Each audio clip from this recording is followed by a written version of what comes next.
ایک شخص نے یہ سوال کیا کہ بدن کے بال جو کاٹتے ہیں ہمیں اس کی حد کیا ہے؟ مطلب زیر ناف ہی شروع ہوتے ہیں یا تھوڑا نیچے سے، اور نیچے کی حد کیا ہے؟ دیکھیں یہ مسئلہ بھی معلوم ہونا چاہیے، بہت سے لوگوں کو پتہ نہیں ہوتا۔ زیر ناف کا مطلب یہ نہیں ہوتا کہ ناف کے نیچے سے متصل جتنے بال ہیں سب کو کاٹنا شروع کر دیا جائے۔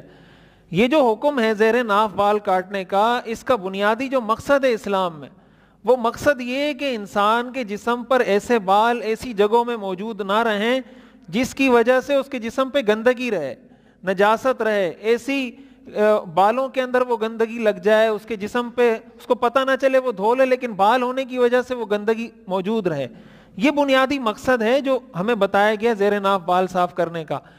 تو اسی لیے فقہا نے یہ لکھا ہے کہ زیر ناف بالوں کا مطلب کہ انسان کے جو رانوں کے درمیان کا جو حصہ ہے، اسی طرح جو پاخانے کا حصہ ہے جہاں پر اس کو خطرہ ہے کہ اگر میں استنجا کر لوں گا تو استنجا کے بعد بھی یہاں گندگی لگی رہ سکتی ہے، اس جگہ پر جو بال ہیں ان بالوں کو صاف کیا جائے۔ اسی طرح انسان کی شرمگاہ کے ارد گرد جو بال ہیں اس کو صاف کیا جائے۔ باقی بعض لوگوں کو پتہ نہیں ہوتا، پورے ران کے بال لوگ پوچھ رہے ہوتے ہیں، پورے ران کے بال اس نے صاف کر دیے، کوئی جو ہے نا آدھے پیٹ کے پورے بال صاف کر رہے ہوتے ہیں۔ اس کا شریعت نے حکم نہیں دیا۔ مقصد یہ ہے کہ گندگی اور نجاست سے اپنے آپ کو بچایا جائے۔ جہاں جہاں اس چیز کا خطرہ ہے کہ نجاست گندگی لگ سکتی ہے تو اس کو اچھے طریقے سے صاف کر لیا جائے۔ بس فقہا نے یہ لکھا ہے کہ جہاں سے جو حدود شروع ہوتی ہیں یا جو ہڈی شروع ہوتی ہے، اس ہڈی سے شروع ہو کر نیچے پاخانے کی جگہ تک جہاں جہاں جو بال ہیں اس کو صاف کر لیا جائے۔ باقی اگر ران کے بھی کناروں کے وہ بال جس میں یہ خطرہ ہے کہ یہاں نجاست لگ سکتی ہے اس کو صاف کر دیں۔ باقی بہت زیادہ اس میں مبالغہ کرنا یہ کوئی شرعن کوئی نہ پسندیدہ ہے نہ اس کا شریعت میں حکم ہے۔ کیا مرنے سے پہلے قبر بنانا جائز ہے؟ بنا سکتے ہیں، کوئی اس میں حرج کی بات نہیں ہے۔ البتہ اگر قبرستان میں جگہ کم ہے تو پھر جو آلریڈی مر چکے ہیں ان کو پہلے جگہ دیں، جب آپ مریں گے اللہ آپ کو جگہ دے دے گا، اگر ایسی کوئی صورت ہے۔ بعض لوگ اس لیے بھی کرتے ہیں کہ قبضہ ہو جائے پہلے سے، تو اگر مرنے کے لیے بعد بھی یہی تصور ہے کہ قبضہ کرنا ہے، اور تو پھر مرنے کے بعد تو پھر بہت خطرناک صورتحال ہے۔ ویسے ہی اگر انسان اس لیے کرے کہ مجھے ایک یاد دہانی رہے اور موت مجھے یاد رہے، مجھے پتہ چلے کہ میں نے بھی قبر میں جانا، اس نیت سے کوئی کرے تو اس میں کوئی حرج کی بات نہیں ہے۔ اجتماعی ذکر کرنا جائز ہے؟ اجتماعی ذکر کرنا جائز ہے شریعت کی حدود میں اگر ہو، اور یہ جو مختلف سلاسل ہیں روحانی جو تصوف کے سلسلے ہیں اس میں ذکر کی مختلف صورتیں ہیں، اس میں سرن بھی ذکر ہوتا ہے، جہرن بھی ذکر ہوتا ہے، اور اس کو اصولی طور پر ذکر سرن افضل ہے۔ اصولی طور پر اصل یہی ہے کہ سرن کا مطلب خاموش، خاموشی کا مطلب اپنے لیے، یعنی دل میں، دل کا مطلب زبان تو ہل رہی ہو لیکن آواز نہ ہو۔ ذکر اور دعا اصلاً سرن افضل ہے، لیکن اگر کوئی جہرن بھی کرے اور جہرن وہ اس نیت سے کرے کہ اس سے مجھے کوئی خاص مقصد حاصل ہو جائے، یعنی اس کو بطور ذریعے کے، بطور دوا کے کرے، بطور سنت کے نہ کرے، تو بطور دوا کے یا بطور ایک ذریعے کے ہمارے اکابر شروع سے یہ کرتے رہے ہیں، اور مختلف سلاسل میں اس کے مختلف طریقے ہیں جو ذکر کرواتے ہیں، تو اس میں وہ جہر بنیادی طور پہ مقصود نہیں ہوتا، مقصد کوئی اور چیز ہوتی ہے، اس کو مقصد بنایا جاتا ہے اور اس کو سنت بھی نہیں قرار دیا جاتا۔ تو اس طریقے سے اگر کیا جائے تو اس میں کوئی حرج نہیں ہے۔ چھپکلی کو مارنا ثواب ہے؟ ہاں ثواب ہے، جو بھی موذی چیزیں ہیں، تکلیف پہنچانے والی چیزیں، ان کے مارنے کا حکم ہے۔ چھپکلی کو مارنے کے بعد غسل کرنا ضروری ہے؟ نہیں، غسل تو جب غسل فرض ہوگا تو غسل ضروری ہوگا۔ ہمارے محلے میں اختلافات کی وجہ سے ایک ہی مسجد میں 2 دفعہ نماز جمعہ ادا کی جاتی ہے، ایک مسجد کے اندر اور دوسری چھت پر۔ کیا ان حضرات کی نماز جمعہ ہو جاتی ہے؟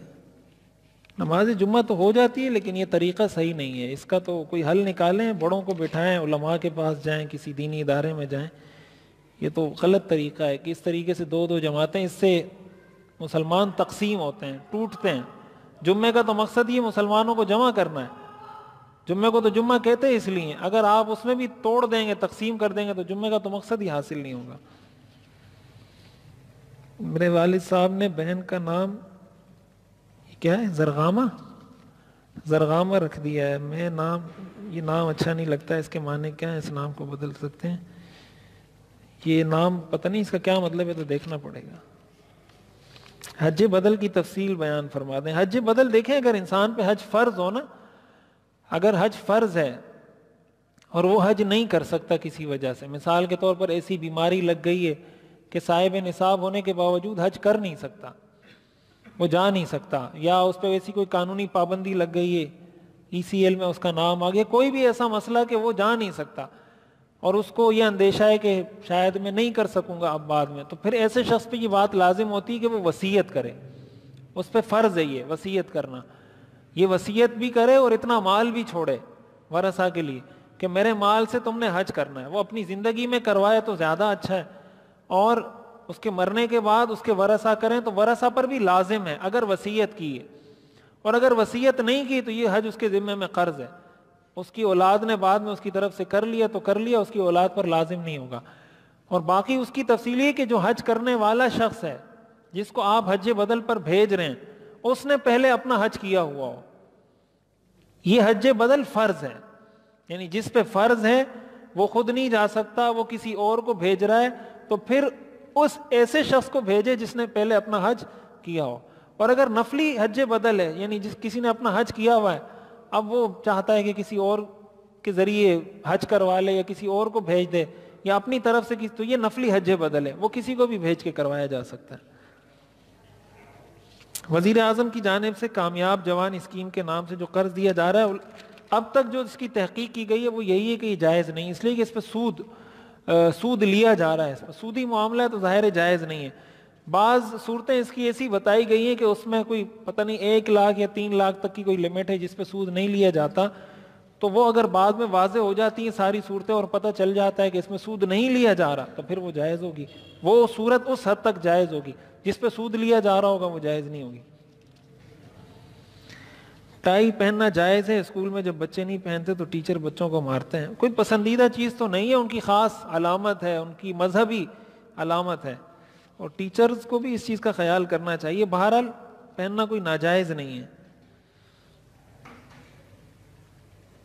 ایک عورت جب کسی بچے کو دودھ پلاتی ہے تو وہ رضائی ماں بن جاتی ہے.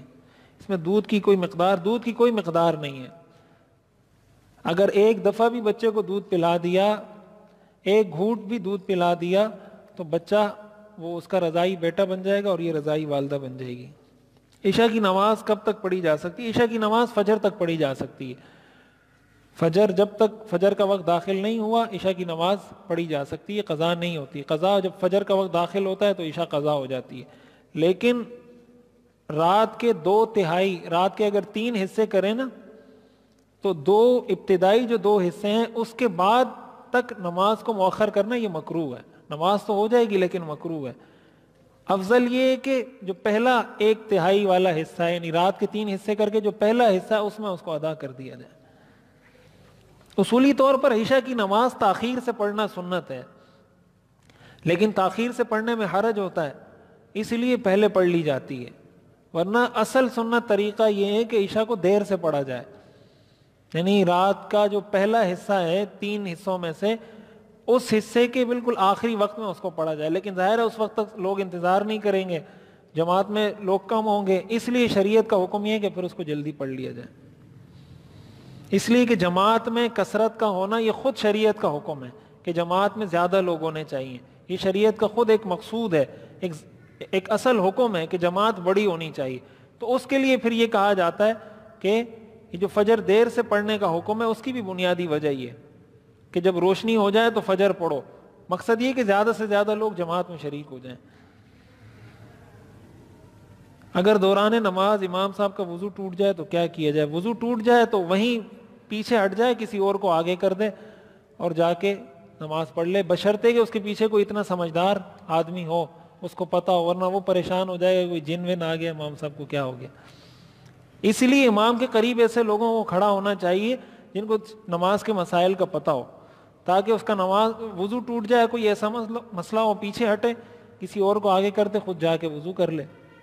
اور اگر اس کو یہ لگتا ہے کہ یار ایسا کوئی سمجھدار آدمی نہیں ہے، بس سلام پھیر کر نماز توڑ دے، پھر دوبارہ پڑھ لیں. موبائل سے ایڈوانس بیلنس لینا جائز ہے؟ جی وہ جائز ہے. مسبوق جب نماز مکمل کرنے کے لیے کھڑا ہو تو اللہ اکبر پڑھے گا؟ ہاں اللہ اکبر پڑھے گا، اور پھر اس کے بعد ثنا اور پھر تعوذ تسمیہ اور پھر یہ سارا۔ دکان میں کسی مسلمان یا کافر عورت کو ملازمہ رکھ سکتے ہیں؟ رکھ سکتے ہیں، اگر فتنے کا خوف نہیں ہے تو مسلمان یا کافر ہونے سے ملازم ہونے پہ کوئی فرق نہیں پڑتا۔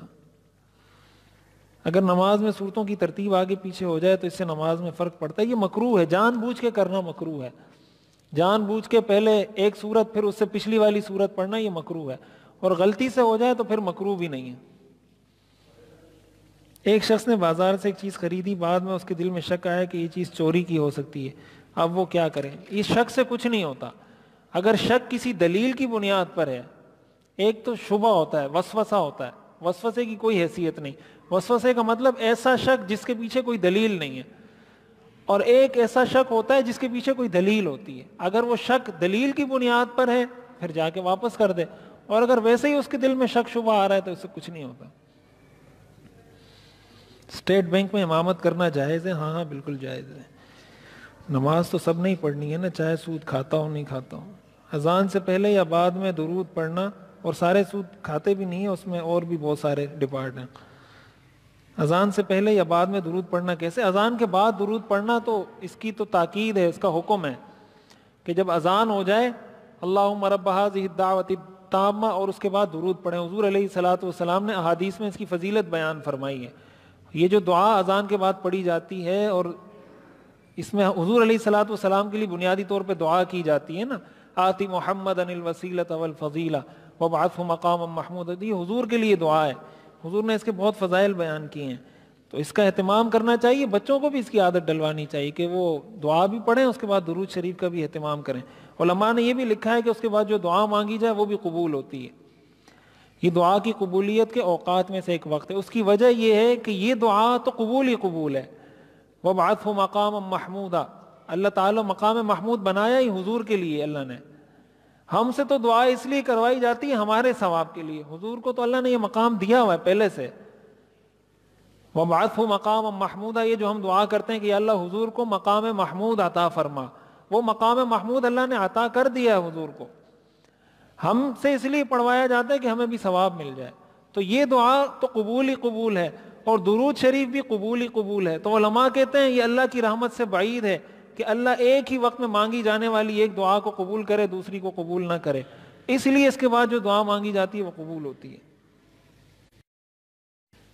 اور اذان سے پہلے درود پڑھنا یہ ثابت نہیں ہے، کسی بھی دن کاٹ سکتے ہیں، اور طریقہ اس کا یہی ہے کہ آپ، یہ سنت سے ثابت نہیں ہے یہ طریقہ جو ذکر کیا جاتا ہے، یہ فقہاء نے لکھا ہے، ادب ہے، مسنون طریقہ نہیں ہے ناخن کاٹنے کا، یہ کہ یہاں سے آپ شروع کریں، یہ جو دائیں ہاتھ کی چھوٹی انگلیاں یہاں سے شروع کر کے ان 4 انگلیوں کا کے ناخن کاٹ دیں، پھر یہاں سے شروع کر کے ان 4 کا کاٹ دیں، پھر اس انگوٹھے کے ناخن، پھر یہ سنت نہیں ہے، کسی حدیث سے ثابت نہیں ہے۔ فقہاء نے اس کو ذکر کیا کہ یہ ایک ادب ہے، مقصد اس میں یہ ہے کہ ایسے طریقے سے شروع کیا جائے کہ احادیث میں جہاں دائیں سے شروع کرنے کا حکم ہے، بائیں سے شروع کرنے کا حکم ہے، وہ ایک کانسیپٹ اس کے پیچھے ہے، اس کو سامنے رکھ کے یہ بات کہی گئی۔ حلالہ کیا ہے اور کس شکل میں جائز ہے، یہ تفصیلی بات ہے، اس کو انشاءاللہ پھر اگلے اس میں ذکر کریں گے۔